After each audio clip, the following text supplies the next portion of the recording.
दोस्तों ये वीडियो बहुत ही महत्वपूर्ण वीडियो है।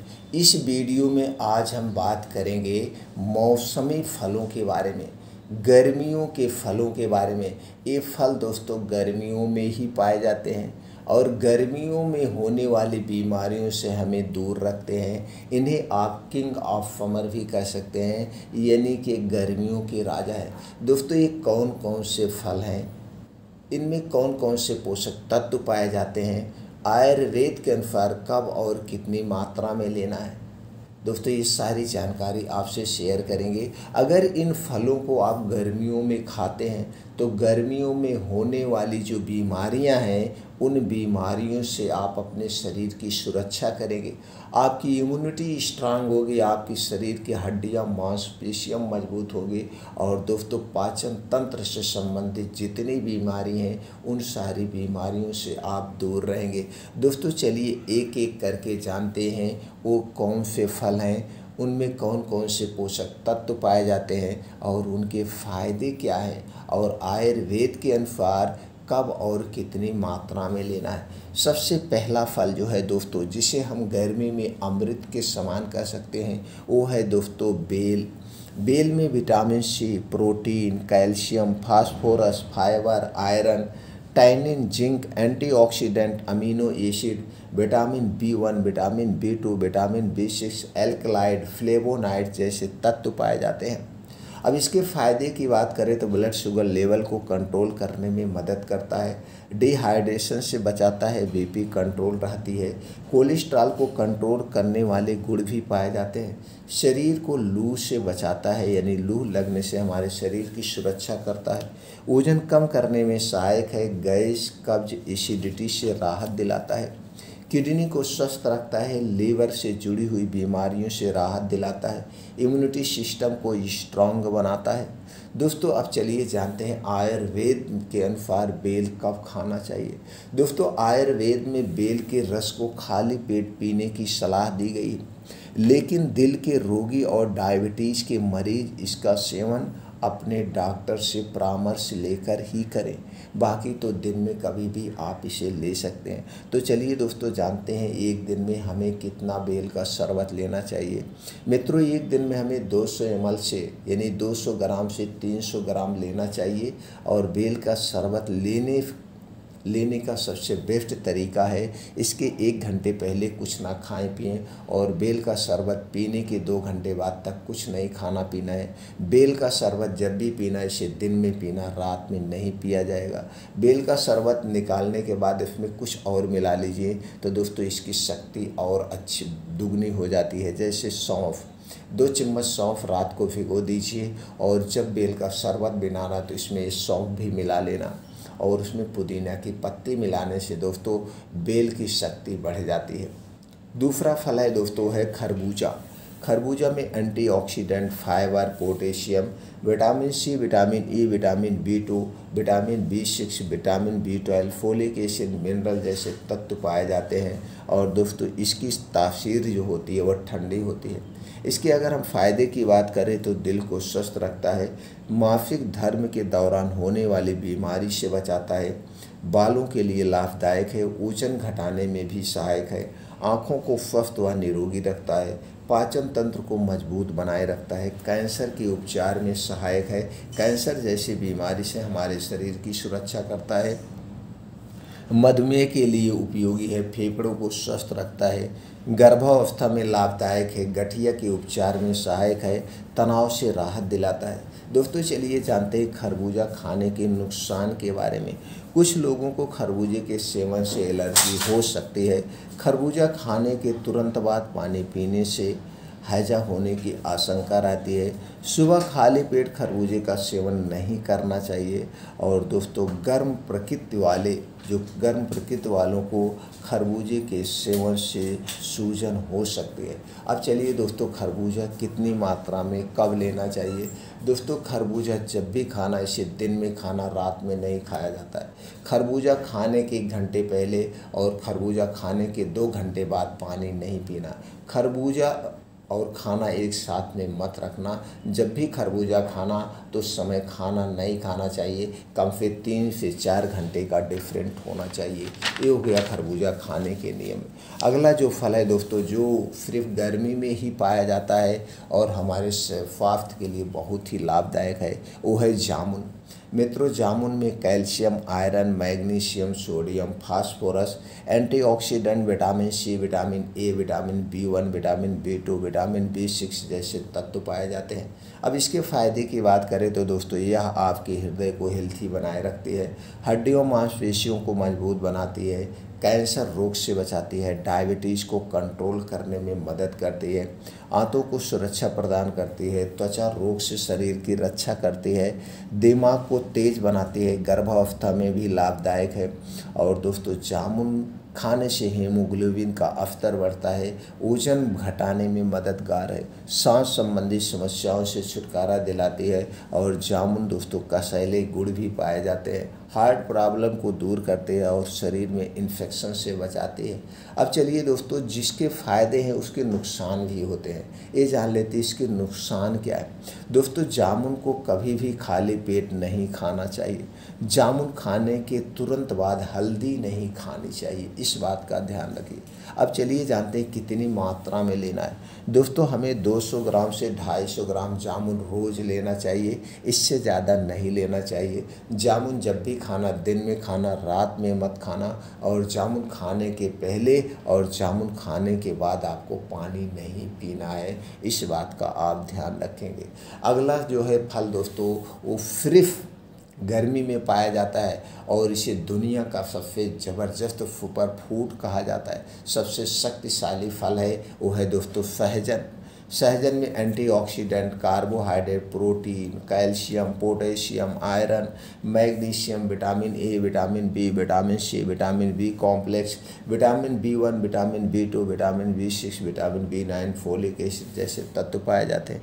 अगर हम इसके फ़ायदे की बात करें दोस्तों, डायबिटीज़ को कंट्रोल करने में मदद करता है, घाव भरने में सहायक है, हड्डियों मांसपेशियों को मजबूत बनाता है, इम्यूनिटी को स्ट्रांग रखता है, बालों को काला व घना बनाता है, बालों को झड़ने व सफ़ेद होने से बचाता है, किडनी रोग से बचाता है, कैंसर रोग से शरीर की सुरक्षा करता है और शरीर के दर्द को दूर करने में सहायक है, शरीर की कमजोरी को दूर करता है, आँखों की रोशनी बढ़ाने में सहायक है। इतने सारे फ़ायदे हैं इस सहजन के। अब जितने सारे फ़ायदे हैं तो दोस्तों, लेकिन नुकसान भी होता है। जो चीज़ें अच्छी होती उसके नुकसान भी होते हैं। तो चलिए जानते हैं दोस्तों, किसे नहीं खाना चाहिए सहजन। दोस्तों, सहजन की तासीर गर्म होती है, इसीलिए ऐसे लोगों को जिन्हें गर्मी की समस्या है, जैसे एसिडिटी, ब्लीडिंग, पाइल्स आदि, अधिक मासिक धर्म, मुहासे की समस्या, उन्हें दोस्तों इसे खाने से बचना चाहिए। इसका सेवन बड़ी सावधानी के साथ करना चाहिए। लो ब्लड प्रेशर के मरीज के लिए सहजन बहुत नुकसानदेह है। प्रेगनेंसी और पीरियड के दौरान इसके सेवन से बचना चाहिए। सहजन खाने से मासिक स्वास्थ्य पर प्रभाव पड़ता है। जिन लोगों को ब्लीडिंग डिसऑर्डर की समस्या है, उन्हें सहजन का सेवन करने से बचना चाहिए। डिलीवरी के ठीक बाद सहजन खाने से बचना चाहिए। दोस्तों, ये हो गए सहजन के नुकसान। चलिए मित्रों, जानते हैं सहजन कब और कितनी मात्रा में लेना चाहिए। वैसे मित्रों, सहजन के फल भी बहुत ही गुणकारी है, पत्ते भी गुणकारी है, तो फल इसकी सब्जी, तो इसकी सब्जी भी बना के आप ले सकते हैं, लेकिन जब लेना इसे दिन में लेना, इसकी सब्जी रात में मत लेना।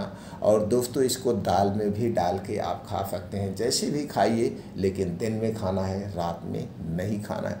अगली सब्जी जो दोस्तों खास करके ये लौकी है। ये लौकी हमारे स्वास्थ्य के लिए बहुत लाभदायक है और इसकी जो खेती है, वैसे तो इसका गर्मी में ही उत्पादन होता है, लेकिन दोस्तों आप तो लौकी 12 महीने मिलती है। तो आप ध्यान दीजिएगा, आप जिस एरिया में रह रहे हैं, जिस स्टेट में रह रहे हैं, उस समय वहाँ पे लौकी पाई जाती हो, उसी समय खाइएगा। लौकी में पाए जाने वाले तत्व की बात करें तो दोस्तों, इसमें fibre, vitamin C, vitamin B, vitamin A, vitamin K, iron, magnesium, antioxidant, calcium, potassium जैसे तत्व पाए जाते हैं। अगर हम इसके फ़ायदे की बात करें तो लीवर को स्वस्थ रखती है, याददाश्त बढ़ाती है, दिमाग को तेज करती है, कैंसर रोग से शरीर की सुरक्षा करती है, डायबिटीज़ रोग को ठीक करने में मदद करती है, वज़न को कम करने में सहायक है, त्वचा को सुरक्षा प्रदान करती है। इसके साथ साथ दोस्तों blood pressure, diabetes, heart attack जैसी बीमारियों को दूर करने में भी सहायक है। अब दोस्तों चलिए जानते हैं लौकी किसे नहीं खाना चाहिए। क्या इस फायदेमंद लौकी के नुकसान भी है? जी हाँ दोस्तों, चलिए जान लेते हैं। वैसे तो दोस्तों लौकी का जूस स्वास्थ्य के लिए फ़ायदेमंद हो सकता है, लेकिन जब आप ज़्यादा लौकी का जूस पीते हैं तो फिर दोस्तों उल्टी, दस्त की शिकायत हो सकती है।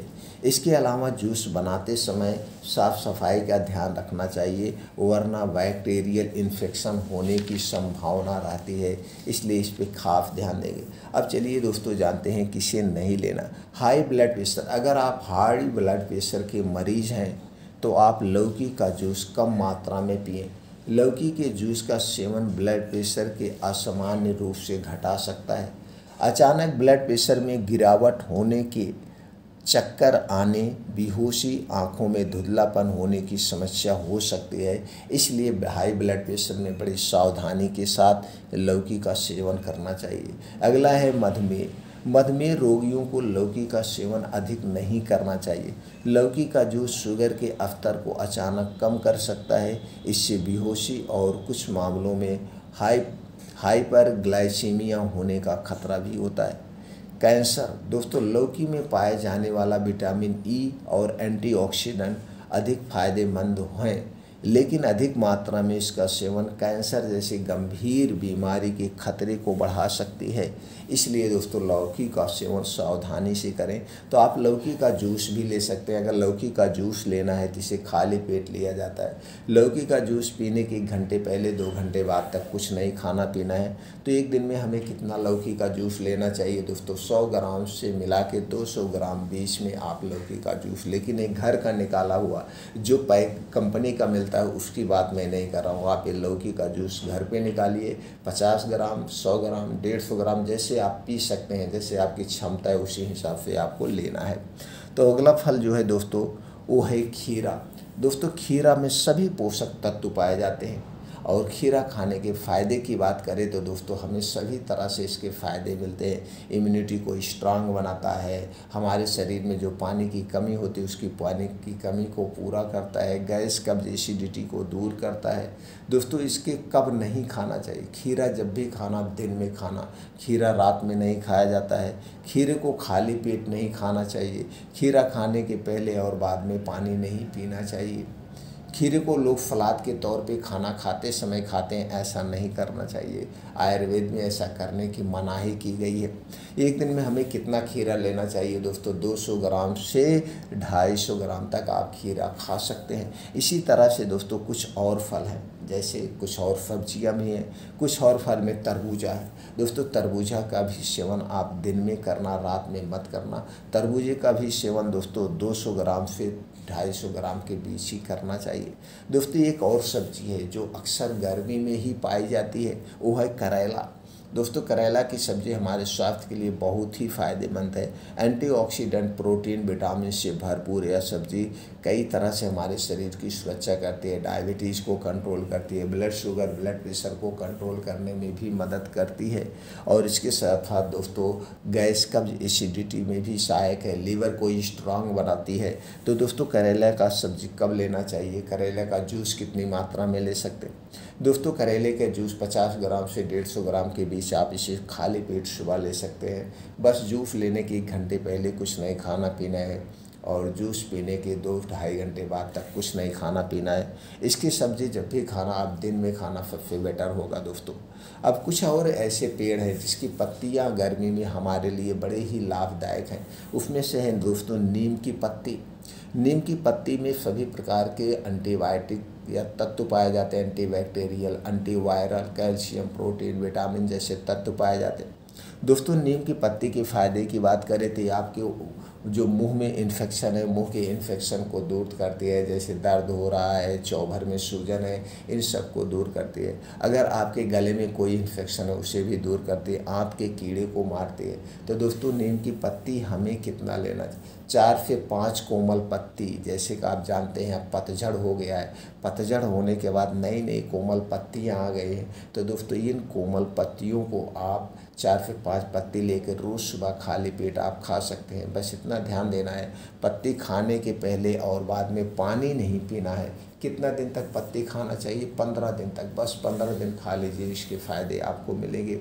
अब इसी में दोस्तों आज के समय में एक साग पाया जाता है, यानी कि साग गर्मी में ही पाया जाता है। वो साग है चौराई का साग। चौराई का साग दोस्तों गर्मी में ही पाया जाता है। पालक तो हमेशा आपको मिलती है, लेकिन पालक भी दोस्तों हमें मौसम के हिसाब से ही खाना चाहिए। तो पालक का कब मौसम है? ठंडे का मौसम है।